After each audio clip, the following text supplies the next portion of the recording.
Non è stata l'ora della verità, quella di oggi per l'ex amministratore delegato di Veneto Banca. Vincenzo Consoli, il re di Veneto Banca, è comparso questa mattina davanti al GIP per l'interrogatorio di garanzia.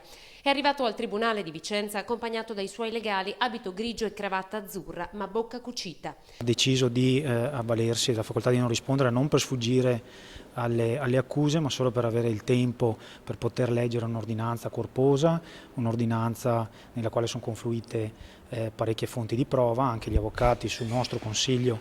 Lui ha deciso appunto di esercitare questa sua facoltà. Non è una fuga da nulla, perché il dottor Consoli ha già reso interrogatorio innanzi ai pubblici ministeri romani il 29 di settembre dello scorso anno. Poco più di mezz'ora in aula, l'ingresso alle 12:30, alle 13:30 era già tutto finito, con buona pace del magistrato Stefano Pesci, arrivato da Roma, che si aspettava di tornare a casa con qualcosa di più. Lui ritiene che la propria posizione sia esattamente quella di settembre dell'anno scorso.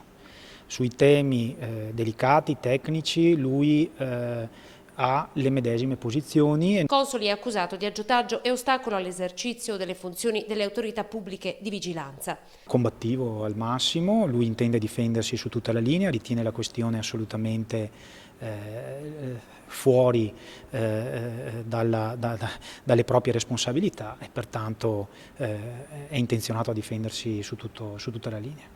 Vincenzo Consoli continua a considerarsi completamente innocente. E ci sono motivi giuridici secondo noi per sostenere che era tutto legale.